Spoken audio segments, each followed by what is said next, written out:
Hello, SuperCoaches. Welcome to the AFL SuperCoach Show, your in and out guide to the greatest game on earth, AFL SuperCoach. We've got round 20 in the bag and round 20 to preview. Your regular host, James Clements, is on leave. So I, Al Paton, am in the hosting chair today, and I will be joined by three of the brightest SuperCoach minds on this little blue marble we call planet Earth. I think that's how James normally does this. The Phantom will be jumping on very soon to talk. Well, there's not too many bubble boys, but there's plenty to talk about still with the Phantom. And in studio, this is a big day because back with us is Patch. Hello. Welcome. G'day. How are you? I'm good. And very excited. Very excited. Do you want to? Should I introduce him? Are you introducing him? No, I suppose it's the host supposed to do that. It is your job. Yes. Sitting between us is one of the great men of the fantasy world of SuperCoach fandom out there. Will know Lekdog. Alexi, as readers of Code Sports might know him from the byline on some articles you've been writing this year, but welcome for the first time to the official podcast in this form, but certainly not the first time sitting beside the great Patch to record a SuperCoach podcast. No, well, thank you for having me, Al. And it is very weird having done like 10 years, almost 10 years worth of podcast and never being in the same room as the man next to me. So the first one we've done together in the same room, and it's for someone else. But it's for someone else. It's a very good podcast to be joining each other on. It's very nice to be able to see your face in the flesh and being able to hang out in person. We can touch and stuff. We can touch. Anyway, it's fantastic to be here. We could kiss. We could, and we will. We will later. At the end. Subscriber-only content coming up there. But if you're not familiar with the great Jock Reynolds podcast, of course, Patch with the merch there. Now, sadly, in the rear vision mirror, but some of the pioneers of SuperCoach podcasting with these two gentlemen, of course, part of that great institution. So great to have you on board and just keep the flame alive a little bit for the great Jock community, which is still out there. They're still out there. Some of them have their own websites. Most of them are on Twitter. It's great. I'm still in leagues with everyone that used to listen, so it's fantastic. Yeah, it's lovely. Remember, this show is proudly brought to you by SuperCoach Plus. Follow your SuperCoach scores live on game day, plus break-evens, projected scores, the great optimizer button. We'll get to that in a minute, and lots more. Check out the show notes to subscribe. As always, let's start with the wrap and the heroes and villains from round 20. Do you want to kick us off, Patch? I think if my Twitter scanning was accurate over the weekend, you used your final trade. I did use my final trade. Round. So we'll start with the villain. And the villain is sitting next to me. Hello, Lekdog. Hello.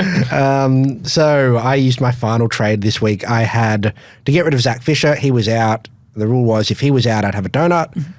He was out. McKercher was out as well. So 2 donuts, 1 trade. What's a man going to do? Panic. Anyway, Fisher had to go because I think, maybe pray that McKercher will be back next week. I had Zach Fisher's $470,000 plus my big bank of $500. And I turned to the person I always turn to in a crisis, being Lek, and asked him what the hell I should do. Who do I bring in? Like, surely it's just Jesse Hogan, right? And turns out it wasn't Jesse Hogan was the correct answer. Like, do you want to talk? So Hogan scored 90-something on the weekend? Yeah, something like that. Didn't quite make it on my field. I had him on the bench. So do you want to tell the wonderful people at home who did end up coming in? Well, there was a lot of back and forth. We decided ultimately that having DPP, mid-forward cover, would be best suited for your specific circumstance. Yes. I think that's still true. Yes, it is true. And we had plenty of options, like James Peatling was thrown out, who scored 133 odd. He was your first option, and I pushed back saying he'll be the sub at some point. Still believe that because GWS don't like him. He ran over Adam Kingsley Cat, obviously. So he was out, and we ended up with Mason Wood. Naturally, Mason Wood, who's had a very good year for the most part. He's a very, very good draft, very left field draft selection, which is what is now your wheelhouse. That is where I live on that front. But yeah, it was just very funny that I had Mason Wood scoring 60 something as every other St Kilda player turned up and tore Essendon to shreds. And so he's my villain this week. Any heroes? I just need to shout out the inside mids who managed to be one of 27 guesses on Twitter who actually figured out that it was Mason Wood. Heroes, Harry Sheasel with the VC was chef's kiss. And score, rank, do we talk about those things anymore? It was 2,300 and something, but like I keep sliding backwards. I will continue sliding backwards in rank as long as I have Mason Wood in my side and with no more trades. We're sliding, baby. And Lek, how did you go in round 20? And maybe a quick recap of your season so far. Yeah, so I finally got into the top 1% for the year. That's sort of my goal each year is to finish in the top 1%. So we've hit that with 4 trades and 200 and something K in the bank. So feeling all right. 2,572 on the weekend, and that's with some loopholing that didn't quite work. But hey, that's the risk you take with loopholing. My year's been pretty standard, to be honest. I always aim to sort of jump the ranks from the buys onwards. Outside of round 2 and 3, I never sideways any primos. So that's probably partly why I've kind of maintained my rank, because I've just backed in Tristan Cherry and Brodie Grundy all year, and they've just kind of done their job. I had no interest in sidewaysing them when Grundy had a bit of poor form at the start of the year. But yeah, outside of, I know sideways, like my first team, for some reason I had Alex Witherden in it at the end of round 1 and he scored 12 and was dropped. So he got axed. Mason Redmond got suspended and he got axed. And then the next week Hayden Young went, who in hindsight probably should have been a hold. But aside from that, I've just bought in primos when I felt like they would make money and score points from that point. Logically, that makes sense. Didn't trade out any primos all year, and generally outside of Bont, just started guys that I thought that were a bit underpriced. And at this stage, it's going pretty well. And taking a big break in the middle of the year to go overseas, How did that impact your planning? Yeah, positively, because I either couldn't make trades and didn't have access or forgot about it, or I didn't have time to think about it. So I just made the first trades that came to hit mind. And to be honest, aside from some greedy points chasing ones with trading in zeros, it's worked. So I've had Hogan on the bench, Hogan and Curnow swapping on the bench in the forward line. I bought in guys like Walsh and Brayshaw I've had all year, who's finally coming good, and he's probably my hero for the week, to be honest. 137 from him. So yeah, life's been pretty good lately, to be honest. There's a interesting correlation that we found between like being on a podcast and also being in Europe. Like correlates very nicely to SuperCoach scoring.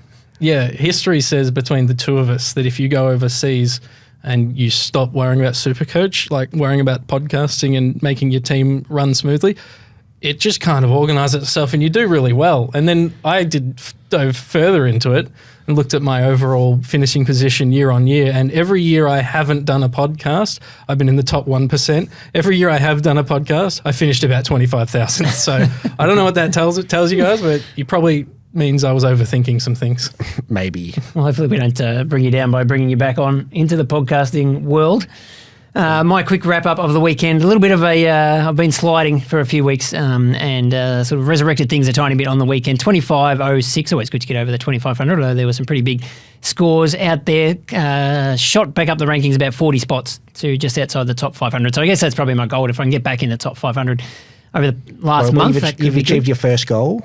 Going past the Phantom? Going past the Phantom, Well, that was sort of more him going the other way, to be honest. But I mean, I'm sure we'll bring that up when he comes on, which I think is the only reason you brought him on the podcast this week. Yeah, well, there's no rookies or anything. But no, yeah. You just needed to gloat. I think that's very fair. I brought in Tristan Cherry this week, paid about 200 grand more for him than you did, Lek, but still finally that was a very good move. Put the VC on him, so absolutely wrapped with 151 points first up from him, and that was my second last trade going into the week. I think I was looking at 2 or 3 donuts as well. I've still got Fisher, I've still got McKercher, and neither of those guys obviously were playing, but I used the magic of Optimizer to somehow I got Billy Dowling from my midfield into my forward line, even though I couldn't figure out how to do that. But there's some magic going on there for people who have SuperCoach Plus and can use Optimizer, and it got Billy down to cover for me in the forward line, and brought in Humphreys a couple of weeks ago, paid about 90 grand more for him than most people did, but he provided some cover in the back line for McKercher. So that sort of helped me scrape through this week. And then ideally, those guys will be back and put the cover back on the bench. But all in all, not too bad, a weekend. Shout out as well, another hero for me, Tim Michell, for trading out Jack Steele. Jack Steele is finally good again. We were speaking about correlations. Tim Michell no longer owning a player is great for their SuperCoach scoring. I feel like he's had a lot of trades that have been Jack Steele related this year. I feel like he's somehow gone through 60 trades. Yeah. I don't know how, but he has. Trying to find if there was there was just a few, 70 scores. I mean, Luke Ryan's an interesting one. I guess with Alex Pearce out, he maybe had to play a bit more key defence. He did, yes. But yeah, scores obviously nowhere near what he was doing in the first half of the year. So just the 75 from him. I guess most people sort of around just in the ranks have him, so it's not killing you. But if you had someone else in that spot who was scoring over 100, like a Tom Stewart or someone, you'd be pretty happy. Yep, absolutely. Now into the SuperCoach news for the week, and I wouldn't say it's massive carnage that we've had in recent times, but we do have a couple of little things that we need to be aware of. Jordan Ridley got subbed out in that famous Essendon game on Saturday. The practice match game. Just the 33 points at that stage, and he's got a hip flexor strain and apparently will miss at least this week's game against Freo. So if you do have him, it's probably a trade at this stage of the year if you can facilitate that. There was a little bit of news from the MRO last night, a week for Nat Fyfe, anyone still has him, a week for Bodie Hewland, which probably not too many Supercoaches have him in their teams, but it might be good news for Alex Sexton, who might be able to come back in to replace him. Maybe. Yeah, possibly. Maybe I'm reading. If we cross our fingers enough, then maybe Nat Fyfe will challenge that 1 week at the tribunal as well. So maybe there's good luck for anyone that's got him. And the other one, as I did mention, Fisher and McKercher. So McKercher was out with just general soreness. Oh. The general. We haven't actually had the general too often this year, but well, no, because now injuries have names because people are a bit smarter, I guess. But when we started the pod, it was just general soreness every week. I think general soreness was a way to hide concussions before that was. Well, that also before we might worried have been. about that. To be honest, it was. And then Zach Fisher, we were worried he'd get dropped, and then he was out with a foot injury apparently. I think that might have been a way to disguise the fact that he'd been booted from the team. So, yeah, we'll be a watch on those two guys. And then I guess Jordan Dawson missed a week with concussion and Curvis as well. You would think they'll be back this week. I guess they have to get through training and prove that they're ready to go for this week. But, yeah, certainly Dawson has been on a few benches, so people will be happy to see him back. On the lower end of the scale, because I think I'm the only owner in SuperCoach that has these two players. Zane True was injured in the first opening contest of that game, but apparently it's only whiplash, not a concussion. I don't know. And Joe Fonte, I think his first name's Joe, he's on my bench and he's been covered for the last couple of weeks, but he didn't even get activated as a sub, so I'm filled with dread. Has Joe Fonte been named the last few weeks? Is he a playing human being? He's a playing human being. Wow. Well, there you go. Not last week, though. Talk about subs not getting activated. What about probably the unluckiest man in SuperCoach? You're obviously big Carlton man. David Cunningham last week was the sub, never got activated, scored 0 SuperCoach points. This week started, injured in his first contest of the game, subbed out with 0 SuperCoach points. Yes, unfortunately, that's what we've come to expect from our friend David Cunningham. So I look forward to finding out what he's doing for a job next year. And on that note, we're going to jump straight over to South Australia to check in with the Phantom. And now, as he does every week, dialing in from parts unknown, the Phantom joins us. Now, Phantom, I can't quite give you the introduction that James does every week, but great to have you on. Checking in, first of all, how did you go on the weekend? What's your rank looking like? This is unbelievable. Our Paton's gone back past me in the overall rankings, booted James off the podcast, taken the host chair. He's pretty up and about, had a go at me. I did slide down the rankings. You know my rankings, so don't ask me that now. But an indifferent week in SuperCoach. No terrible scores from me, but no big scores from my pods either. I'm very tight at the top end. I've still got my sights set on you. You might have a bit more wiggle room with your trades, but I reckon I've got you covered. Now, normally we have you on to talk about bubble boys and rookies, but we've finally done it after 20 rounds. There's no bubble boys. Even normally every week you look at the most traded in players and people are finding cheapies from somewhere, but there's really none around at all this week. But one name that is on the trade-in list was a very popular rookie at the start of the season, and I know a Phantom favourite, Matty Roberts, South Australian product, now bouncing back, producing massive scores for the Sydney Swans. I'm sure when we get into some trade talk, we'll bring his name up at 380K. But if you had a trade, is he someone you would consider this week? Lair's own Matty Roberts. So there was some doubters over there in Victoria, maybe one or two on this podcast, and ex-members of the podcast who doubted his Sanford under-18 numbers. He played 3 games in his draft year. We banged home about 175, 188, and 240. They were his 3 totals as a junior. He's always been a ball magnet. He's shown that this year, given the role across halfback to start the year. He was a great early season cash cow, and now he's really flourishing, I guess, with more license to get the footy. And $390K, awkward price, would be, a weird trade, really. If you look, we get to the end of the year, we look back and you've traded Matt Roberts in ahead of round 21, would be a weird thing. But he's a proven scorer, a big pod. When I say proven, I mean, we know he's a ball magnet. We know he's got a SuperCoach friendly game. It's just about the opportunity at top level. And hopefully Horse does stick with him, because he could bring him in. He's shown he's got the ceiling. And these are the types of guys and trades you need to maybe win a league final. He was taking a lot of kick-ins on the weekend as well. I was watching that Bulldogs game as I was spraying it all around the swirling SCG. But the fact that he was taking them really consistently, Jake Lloyd-esque role, perhaps?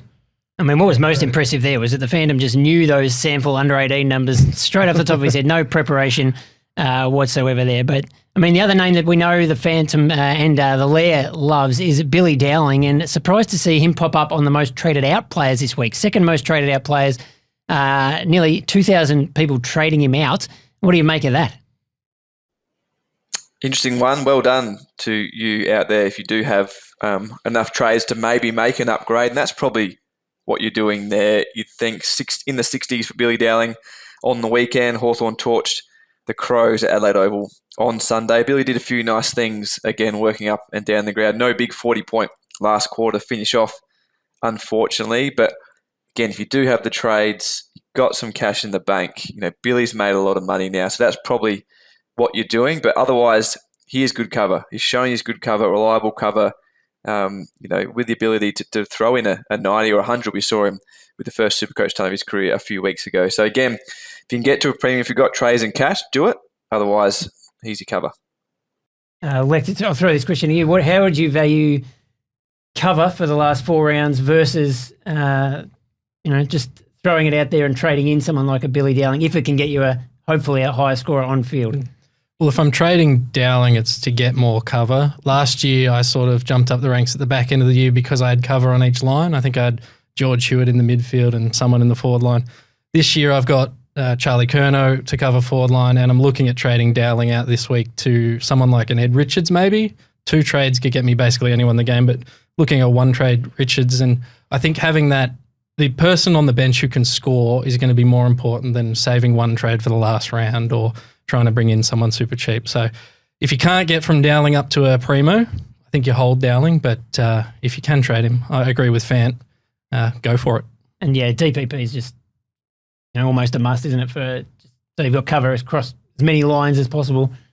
Yeah, and I think that's why a guy like Ed Richards appeals to me, because he can cover both lines. There's probably more forward mid zeros in your team, so Dowling does give you added value there than there are defensive mid zeros, but you can make it work. But Dowling is important if you have no cash or trades. Yeah, which is plenty of are in that situation. Hello, just everyone turned to look at me. Love that. Big fan. Changing the topic very rapidly, Phantom, we're going to talk about leagues a fair bit, because it's now all attention on league finals, which kick off. And for people that might not listen to the Phantom's Lair podcast, might not be aware of, you should, absolutely you should, might not be aware of how intense the Tizer Office League can get. Do you want to give us a bit of a rundown of the high stakes over in Adelaide? Big business, SuperCoach over here in the Advertiser building. We used to have 5-tier competition. We're down to 2 tiers given the numbers, but still very competitive. Promotion and relegation. If you do listen to the Lair Hipster, Matt Turner's been down the bottom of the top tier in the work league. Had to win on the weekend to survive relegation. Unfortunately, he did win, so he won't be going down. He'll be staying up. In the bottom tier 2, we've got the new kids on the block in the Lair Phantom Junior, as he likes to call himself. Another lowly week for him, which is great content for the Lair. Listen, this week we'll sure lead off and spend most of our time on Dossie's weekend, but he's in the finals up against Bear Torius, another new member of the pod, and 2 different strategies. Doss, no trades left like me, just hanging on till the end. Bears kept his trades. He's a league man. He's going to trade his way through the finals now. So if you've done that, well done, because it is important. We know you get into these league finals. If you've got a couple of trades in the bank, you can use them on the weekends. You don't have to use them going into the round. See how your matchup is going. If you start slow and need a big pod to finish off, or need someone different, or there's a late out that your opponent can't cover, having one or two trades could be the difference between making it to the grand final or bowing out early. So there's a lot of different strategies around to do that, but well done if you've done that, and keep to it. You've got this far with trades in the bank. Don't burn them all now. Of course, if you want to get through to the next week, but they can be important. Absolutely. Any questions for the Phantom before we sign off? I'll just throw one random name at you that's in my head, and he hasn't done anything since returning, but is there a chance that Callum Mills returns to the form of old? Well, we need to get Dan Batten back on the show, because I think early on in the year, Dan might have almost started with Callum Mills. We know he missed 12 weeks. I think Dan might have missed that, but a low time on ground again for him on the weekend. We know he's rested after 1 week, nursed through again. You think that probably only increases to the finals now. They can't get to the last week, round 24, and he's playing half a game. They need him to be playing a full game, so I don't mind it. These are the type of options, like a Matt Roberts, a little bit out there, a lot of risk involved, but again, you have to take a risk sometimes to win it, so I don't mind it. I think you should get this guy back on our historic podcast, Lek and Patch, back together. It's going to be some show. Absolutely. Thank you, Phantom, and we'll pencil Callum Mills down. I know Patch is working on an article which people can keep an eye out for coming up soon on Code Sports and all the platforms about players. We're just watching with one eye to 2025, and I reckon Callum Mills might be on that list. He will absolutely be under consideration. Very good news. Thank you, Phantom. We'll talk next week. Enjoy, guys. Thank you, Phantom. Always great to hear where he is ranked, obviously, and some news out of South Australia. On the hot topics this week, I'm going to start with leagues, which we touched on there with Phantom, because 4 weeks to go in the home and away season means it's finals time for most SuperCoach head-to-head leagues. So do we switch? I'm certainly someone who's been paying most attention to rankings overall up until this point of the season, but do we need to change things around now and start looking at leagues, who we're playing? Are we in knockout finals?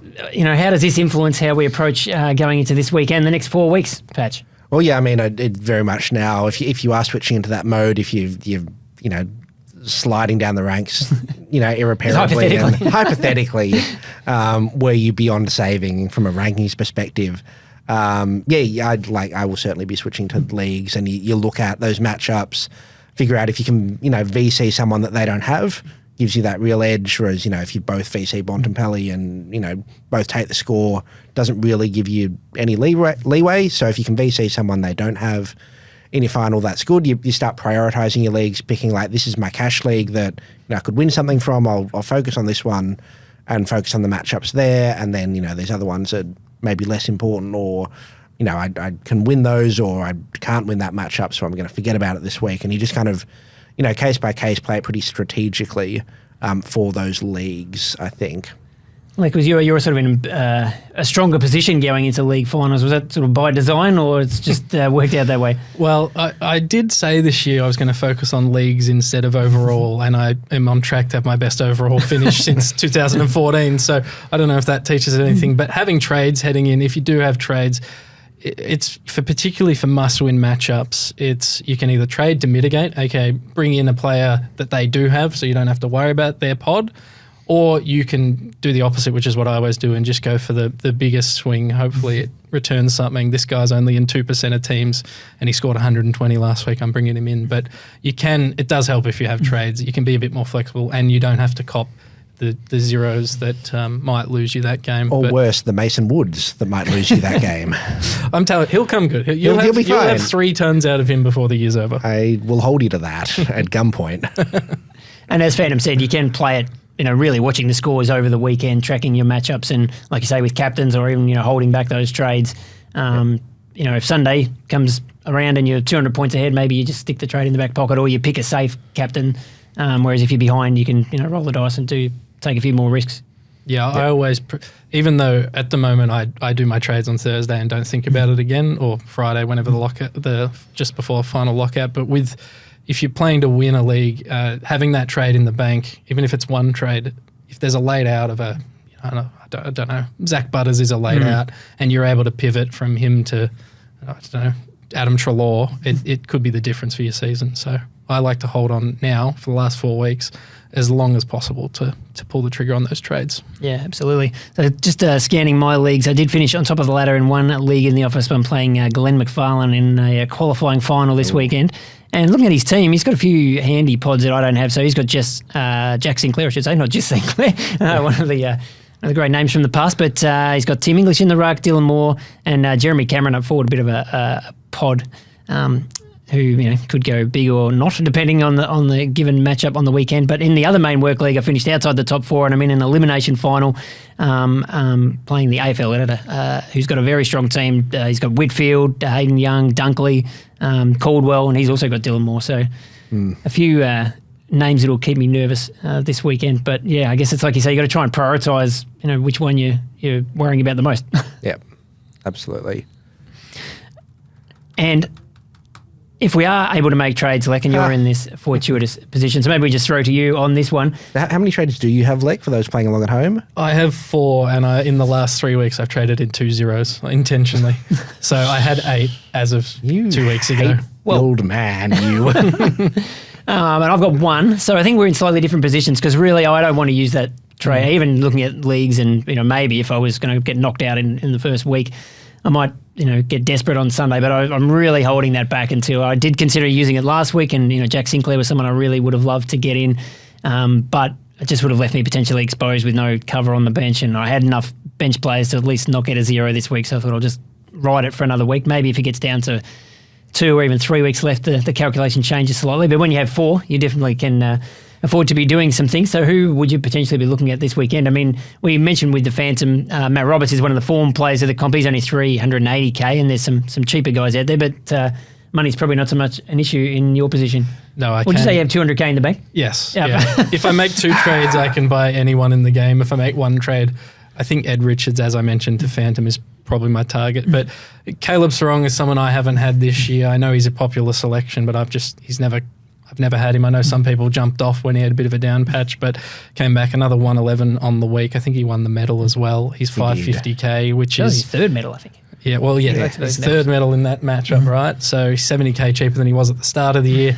Fremantle are on fire, and I think they're relatively good in terms of when their games land. So they're playing some witches' hats on the weekend as well.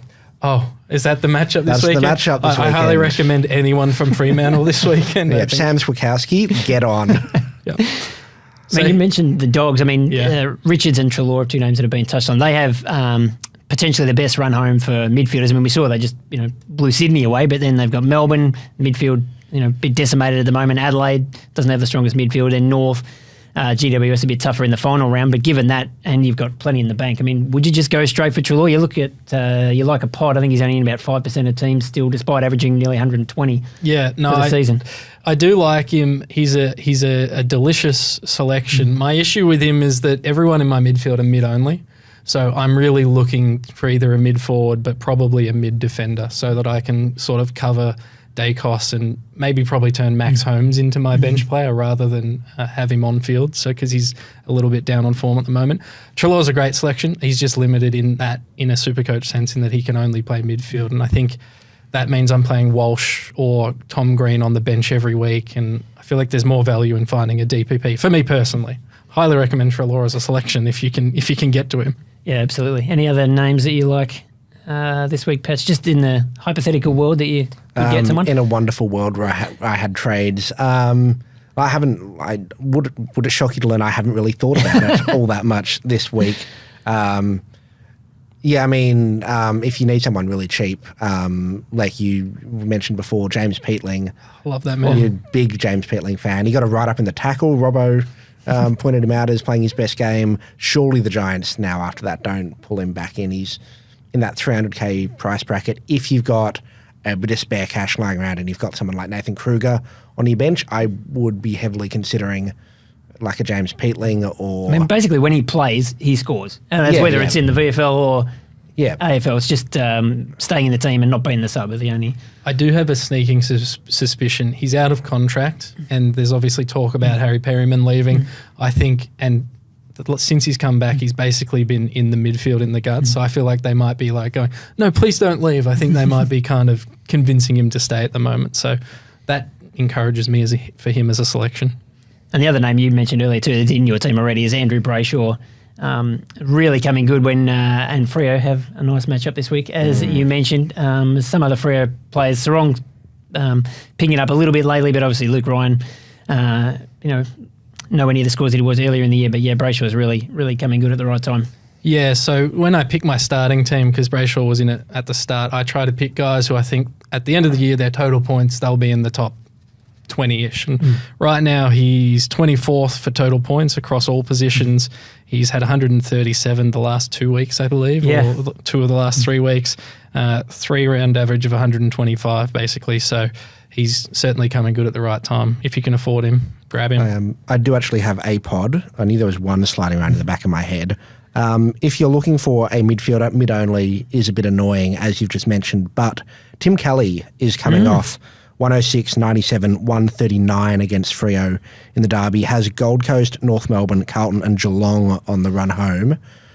3 of those sides, I would back him in to score a bunch of points. And he's in the midfield. Not that expensive, I don't think. He is $507,000, 400. So I think that's very good value for someone in the midfield who has the capability to do, an average of 115 over those last couple of games. And is in no sides whatsoever. He is in... He hasn't even picked himself. Maybe not. Let me find how many teams he is in. He is in 1,111 teams. So maybe you could be 1,112. Well, speaking of low ownership, another name I'll just throw out there, you'd have to be pretty brave to pick him in the forward line, but Cooper Sharman looked up in the top... sorry to do that to you. The Lekdog special. In the top 10%, he's owned by one player. Wow. And it's not me. Just to confirm, Are you sure it's not you? No, it's not me. It's for the backstory, Lekdog and I are in a keeper league where you do need to play key position players, and we'll probably touch on this a bit more in a second, but you own every single St Kilda forward that's not Max King. It's not Max King. Yeah. So you own all the bad ones. Well, not anymore. Well, not anymore. Cooper Sharman, greatest player of all time. Yeah, Cooper Coleman Sharman. That's what they'll call him after he wins 5 in a row.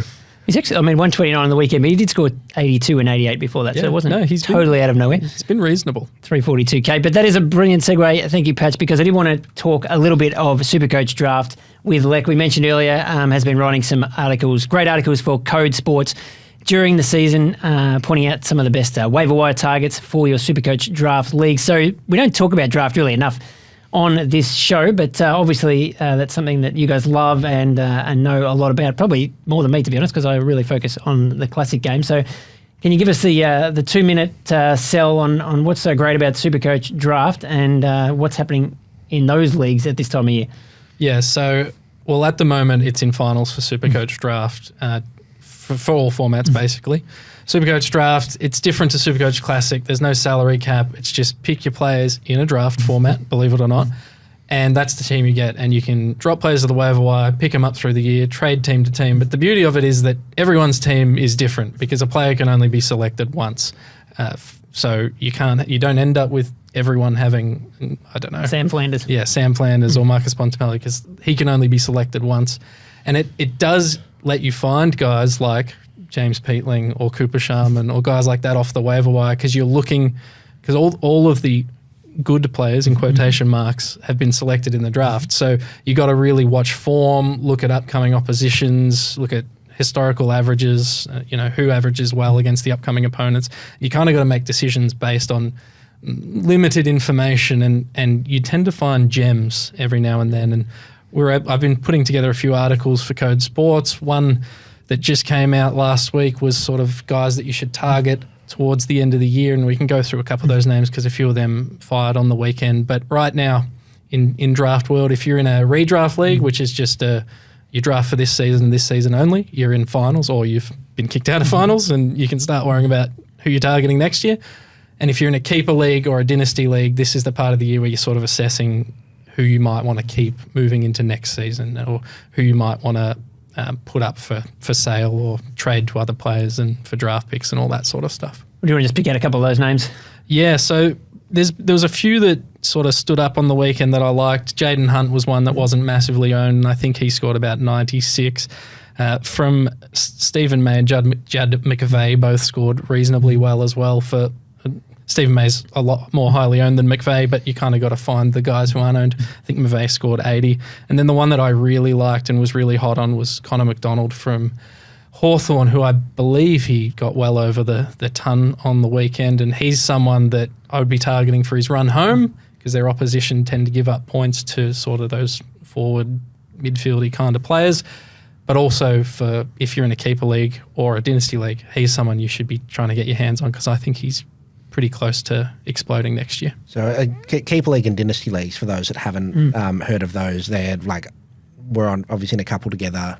I'm a huge fan of them. Do you want to give the spiel on what those leagues are and what entails in terms of, you know, keeping players year to year? Yeah, sure. So a keeper league, generally you'll keep, or it depends, you can set it up, but at the end of the season, a lot of keeper leagues, you keep half of your team and then you redraft the other half next year. So you'll keep your best 15 or your best 10 players and then you'll draft 10 more next year. A dynasty generally is requires a lot of Excel spreadsheets, but many spreadsheets. You are keeping an entire list of AFL players. So we are in one with like 46 players on each list. So you have players who are rookie list category B players who you're hoping get that contract extension, and then you have guys as good as Marcus Bontempelli in your team. Generally, dynasty, you keep everyone and you have draft picks, and generally keepers, you don't keep your entire team, but you keep a portion of it for the next year, and then draft again.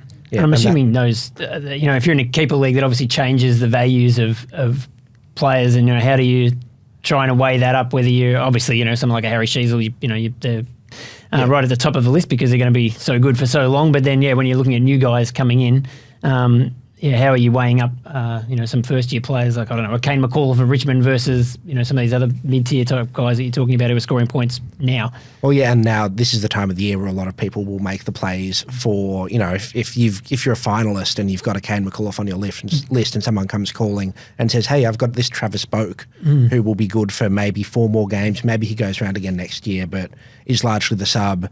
As from a long-term SuperCoach value proposition, worth not a lot aside from the next 4 weeks, or someone like a Mark Pittonet who you've spoken up a lot. You can then go to market and try and drag out some of these younger guys who, maybe they've got a lot of potential, they haven't shown it. You get to do some really fun horse trading, and then throwing in draft picks as well, where you give me a 3rd round pick as well. It really does kind of simulate trade week. But you just kind of get to do it with imaginary versions of footballers, which can be a lot of fun. Yeah, it's a lot of fun. That deciding, am I going to go for the flag this year, but it's going to cost me my first, like whoever I drafted in the first round last year, can I stomach that? And historically, I say yes, I can stomach that. However, it's only worked once. So, but that's the fun of it. And it's real list management, isn't it, by the sound of it, that you need to know where your list is at. Like, are you aiming for a flag now or maybe in 3 years, and that would dictate your strategy. Yeah, absolutely. Like I went through the big rebuild where I took over the team, sold off everyone, had 5 top 10 draft picks and drafted Rowell, Sarong, Jackson, Green, and then sold off one of the other picks for later picks. You can like go hard at the rebuild and bottom out and crash, or you can kind of try and do what Lek does and kind of stagger it and make sure you're fielding a side the whole way through. And yeah, no, it's kind of very interesting and very fun and more dynamic as opposed to everyone having the same players. Well, it's ended up with guys like in my personal team, James Peatling, Cooper Sharman, Matt Guelphy. These are like some of my better players because they play games. And as a result, every year I finish about 8th. So I'm a really middling team, but I'm okay with it because it's fun and I get to watch Matt Guelphy play.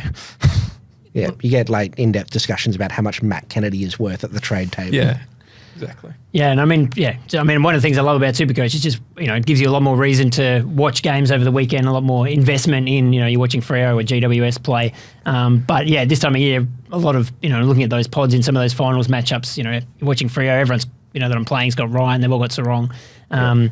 You might have 5 players that are different in a final this weekend. But yeah, with that's all that SuperCoach matters. Draft, it's and the value of an 80-point performance suddenly is worth a hell of a lot more. And the one thing we haven't mentioned that's one of the big draw cards for draft is draft day itself. Like, you want to talk about draft day, if you're doing just a redraft, you pick your team, that's your team for the year.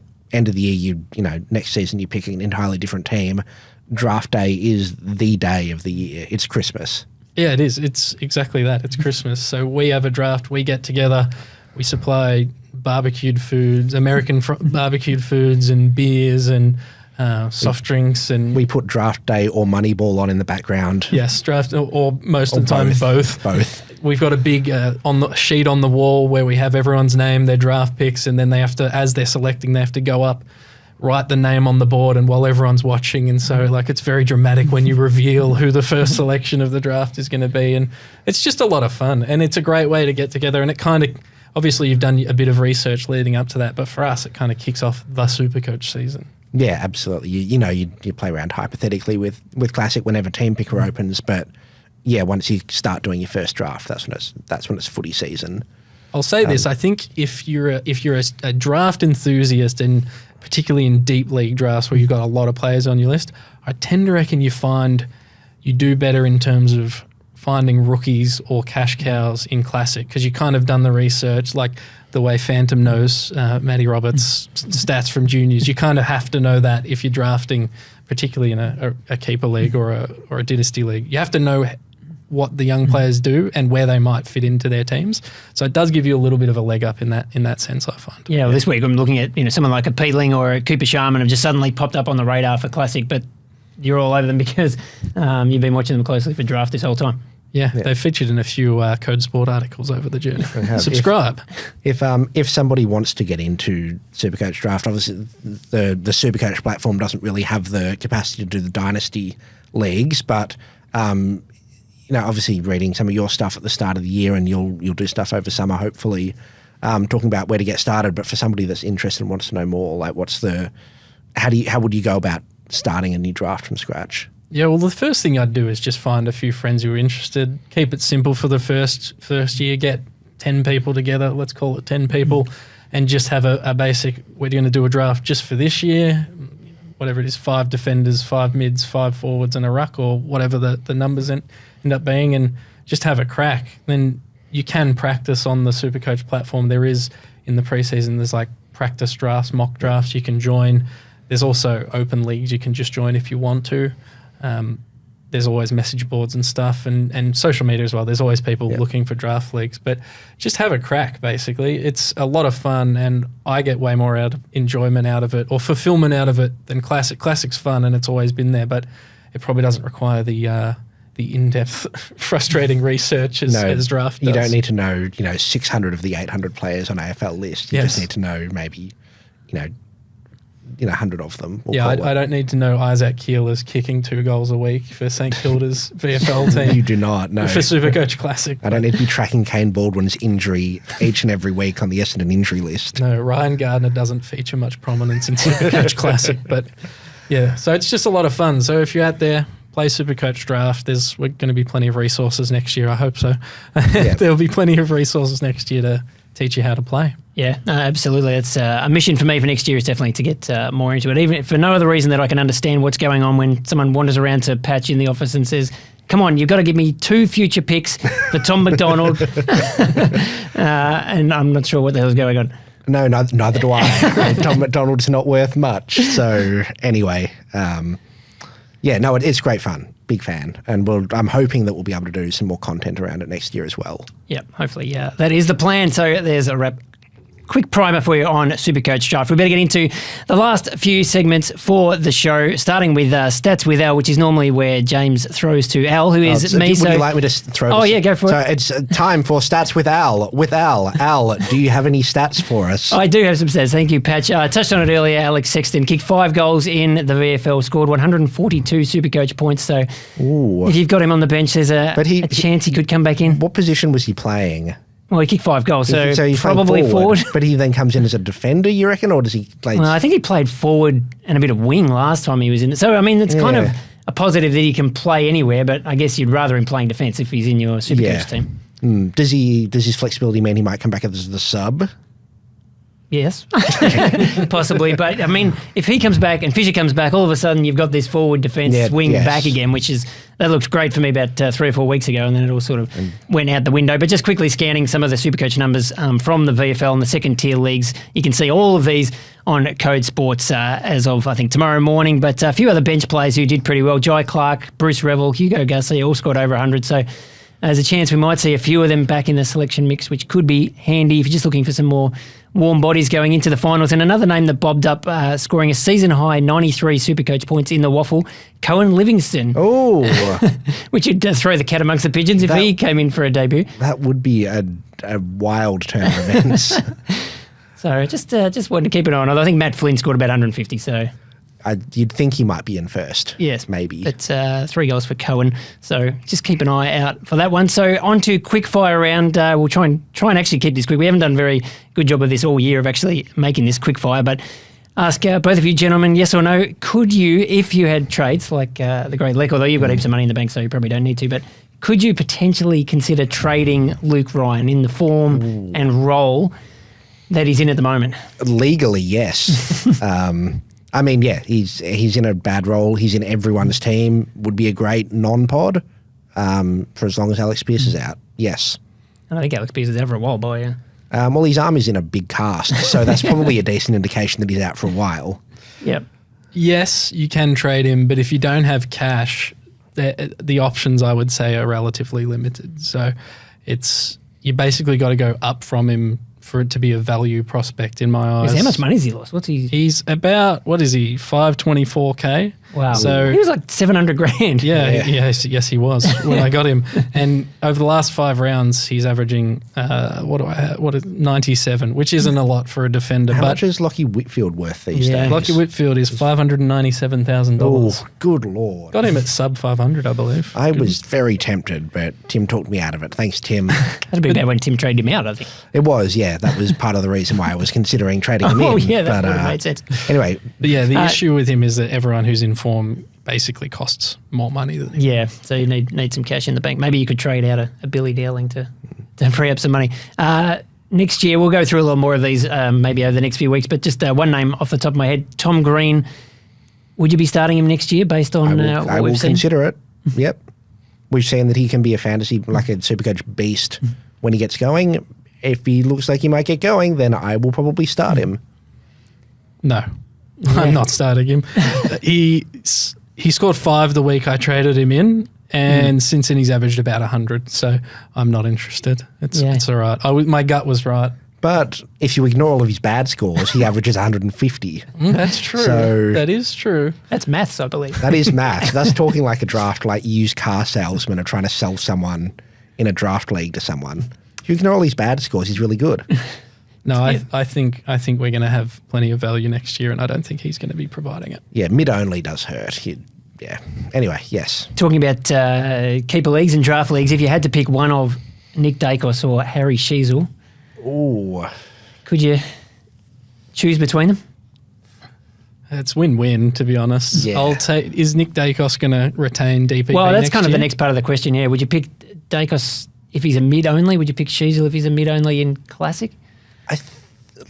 Based on, I think I would on both counts. I think maybe just go with Dacos just ahead, but gee whiz, I'd be very happy with either of them. Yeah, there's a lot of moving parts in the north side, so I need to know Sheezel's role. I think Dacos is a safer bet. We saw on the weekend what he can do in both contested and uncontested, but I love it when a DPP or a player changes into mid-only because they become an instant pod. So Sheezel defense, everyone would pick him. Comes a mid, everyone goes, I don't really know about his role, but he'll be in a lot less teams and he'll be very, very interesting. Yeah. From a long-term keeper's perspective, the slight worry is because Sheezel had such a highly touted junior prospect as a forward, and if they, these mids do develop for North Melbourne, maybe he becomes like the reverse Isaac Heaney. and becomes more of a forward. And he could be a fantastic player, but not as SuperCoach relevant. So I think that's the only thing that could tilt it. Also, probably not going to happen because he's incredible in the midfield. He did kick, I think, 3 goals against the Blues and looked pretty good. But yes, yeah, it's a good point. I think he's. That's again, just thinking differently when you're talking about these long-term keeper leagues. What's he going to be doing in 5 years? Yeah, and, exactly. If obviously you're paying a fair bit for him now. And a random question just to finish off. Enjoying the Olympics. Have you got a favourite sport? Maybe one of the more off-Broadway give me competitions? Give me some European handball. Well, that's what I had down. I love the European handball. It's so good. I think we were talking about this in the office the other day. It's just, I love it. It's fantastic. Bizarre sport. Insane. I adore it. Breakdancing, obviously, at the top of my list. I mean, you are obviously an amateur breakdancer. And, yeah, I think if you do enough Google searching, you'll find me doing some breakdancing on the internet for sure. Yeah, you just got to sort through all the breakdown videos from the breakdancing. Yeah. So that was intentional. All right, that wasn't the answer I was expecting. Back to SuperCoach. Can we pick a captain this weekend? Obviously, it was massive last weekend if you got a Sheasel or if you got a Cherry versus people we were relying on a Bont. And then we had, obviously, Dacos went pretty big as well. But seeing anyone we like this weekend, I actually think it's pretty tough, partially because for some bizarre reason, maybe Olympics related, the AFL has scheduled 2 matches on Friday night, including West Coast versus Gold Coast. So our friend Cohen Livingston, if he doesn't make the team, popular loophole, but he'll be playing on Friday. So that does make things a bit more tricky. Good thing I've got 6 other guys who are not playing. That does throw the spanner in the works a little bit. I mean, the Bont's the obvious one that stands out, or any of those Bulldogs players. Or Max Gawn on Friday. If you had a Treloar if you've got Treloar, absolutely slap it on him. That would be, that'd be my shout. I'm looking at Harry Sheasel against Richmond. Yes, I think that's the one that really stands out. I mean, midfielders and sort of halfbacks have both scored extremely well against Richmond this year, including Dacos, as we saw on the weekend, and they decided not to tag him for a quarter, and that didn't go so well. And then sort of had a bit of a Liam Baker, a bit of Seth Campbell running around with him, slowed him down a tiny bit. But I'd still back in Harry Sheasel to go pretty well, and even an LDU type, or if McKercher comes back, should score well as well. Yep. Yeah, I think Bont's the obvious one, except I have a rule that I won't VC on the first night of the round. I don't know why. That's the rule I have. I don't understand it. I also have a set of rules I apply my captaincy and vice captaincy to. He's the only one that actually passes those rules this week.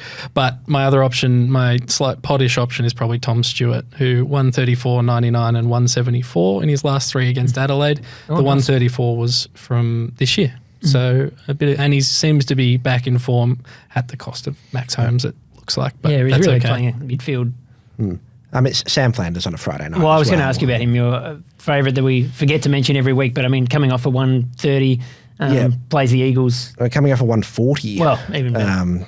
Please, Al, disrespect to our Lord and Saviour, Sam Flanders. He still hasn't dropped below 100 this year? Still has not dropped below 100. That's remarkable. Incredible. That's remarkable. So I think it'll be a Flanders into Sheasel situation for me. But also, if you've got a Brayshaw or a Sarong,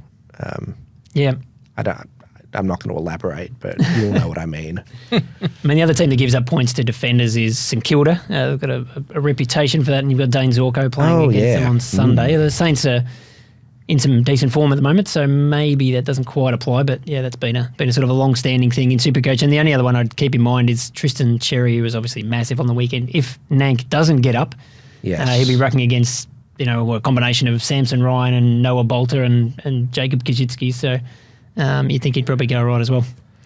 You'd think so. Now, I looked up the head-to-head prediction last week, and in my memory, this was definitely me backing in Harry Sheasel versus James's Nick Dacos. I'll allow it. He's not here. So actually, let's just go with that. Like anyone who objects, please raise their hand.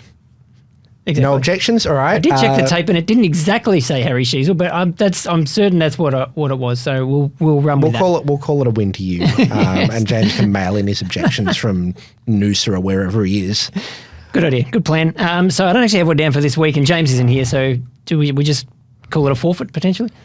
Let's call it. Essendon Football Club versus Harry Sheasel's score. Harry Sheasel. I'm backing in the She's there. Fair. Yep. And the last topic on the rundown is Monday moves, but this is going to be a very short segment. Anything for you, Patch? I will be playing with some DPPs and swings. I mean, looking at those order of games quickly, is there any much loopholing we can do? Obviously, as you say, you've got a few zeros, so it gives you some options, hopefully. I can loop Mason Wood and Colby McKercher. Please, somebody else talk. I'm begging you. Yeah, I've just got the one trade. I don't want to use it, so probably no trades for me this weekend. But Lek, you will be, will you be trading? Can we live vicariously through you? I What will are you be doing? trading, as discussed earlier. It's a decision if I use 25% of my remaining trades or 50%. If it's 25%, Dowling to Riches is locked in. If it's 50%, it's going to be Dowling to a Sinclair, who is also defence mid eligible, bit poddish, scoring relatively well, and it allows me to probably fix up one dead rookie in the back line. I like it. Yeah, no, Sinclair has a great run home. St Kilda playing every game at Marvel from here on in. So, and I mean, Isaiah Wangan and Miller for another. If you want more of a even more poddy pod. I like it. Yes. The only issue I have is I keep loopholing all these big scores and choosing the wrong one. Like taking Hogan's 114 last week and Kerno's 119 this week. I actually lost 50 points both times. So it's just, you never know. Well, let me go get my tiny violin for you. Remember to subscribe to SuperCoach Plus to take your game to the next level. Follow Code Sports for all the latest SuperCoach news and analysis. Leave a rating or review on Apple or Spotify and subscribe on YouTube to get a notification whenever the latest episodes drop. Of course, follow all the official SuperCoach AFL social accounts for all your finals action and reaction across the week and across the weekend. Thanks to Patch. Thank you. Hello. Yes. Hi. I think we did the hello bit.